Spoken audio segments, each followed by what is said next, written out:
Ta'kidlash kerakki, so'nggi paytlarda avtohalokatlarning aksariyati haydovchilarning shoshqaloqligi va e'tiborsizligi tufayli yuz bermoqda. Shu bois haydovchilardan doim hushyorlik va boshqalar hamda o'zlarining hayotlariga befarq bo'lmasliklari so'raladi. Samarqandda o'tkazilgan sudda keksa ayolni avtomashinasida urib yuborgan haydovchiga 2 yil transport vositalarini boshqarish huquqidan mahrum etish va 5 yil muddatga qamoq jazosi tayinlandi. Tafsilotlar dastlabki lavhamizda. Samarqandda yo'lni kesib o'tayotgan 75 yoshli piyoda mashina zarbidan omon qolmadi. Haydovchi shaharning O'zbekiston ko'chasi yo'nalishida transportni boshqarib borib, ushbu yo'nalishda harakatlanayotgan piyodani o'zining boshqaruvida bo'lgan Nexia 3 rusumli avtomashinasida urib yuboradi. Holat yuzasidan haydovchiga nisbatan Jinoyat kodeksining 266-moddasi 1-qismi bilan jinoyat ishi qo'zg'atilgan. Olib borilgan tezkor surishtiruvlar avtomashina Samarqand viloyat hududiy elektr tarmoqlari korxonasiga tegishli bo'lganligini, rul boshqaruvidagi shaxs shu korxona haydovchisi ekanligi ma'lum bo'ldi. Tergov yakunlariga qadar keksa piyoda ko'rsatilgan muolajalarga qaramay vafot etgan. Haydovchiga nisbatan 266-qismi bilan qo'zg'atilgan jinoyat ishi 266-moddasi 2-qismiga qayta malakalanib, sudga yuborilgan. Jinoyat ishlari bo'yicha Samarqand shahar sudida korxona haydovchisiga nisbatan sud ishi bo'lib o'tdi.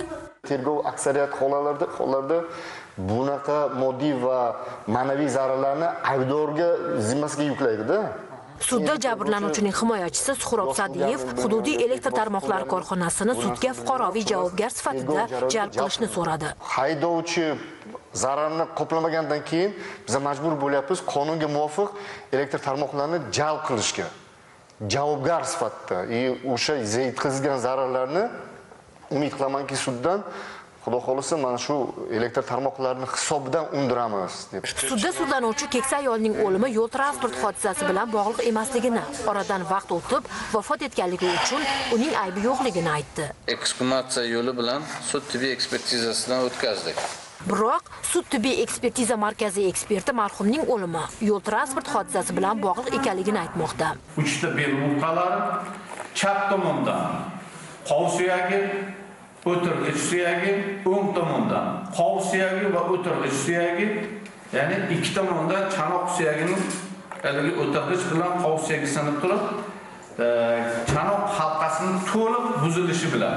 Elektr tarmoqlari korxonasi esa hodisaga haydovchining o'zi sababchi ekanligini, shuning uchun yetkazilgan zararni haydovchining o'zi qoplashi kerakligini aytdi. Bu yerda boshqa javobgar yo'qligi, shaxsan haydovchining o'zi javobgarligi, ish beruvchining bu yerda javobgarligi yo'q. Hududiy elektr tarmoqlari boshqa xodimlar ham javobgarlik masalasi qurilmagan uchun o'z zarar hududiy elektr tarmoqlariga bo'lgan qismini rad etishingiz so'rayman.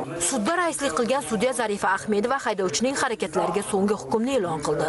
O'zbekiston Respublikasi Jinoyat kodeksining 266-moddasi 2-qismi bilan 2 yil muddatga transport vositalarini boshqarish huquqidan mahrum qilinib, 5 yil muddatga ozodlikdan mahrum qilish jazosi tayinlansin. Qo'llanilgan munosib xulq-atvorda bo'lish to'g'risidagi tilxat ehtiyot chorasi bekor qilinsin va sud zalidan qamoqqa olinsin.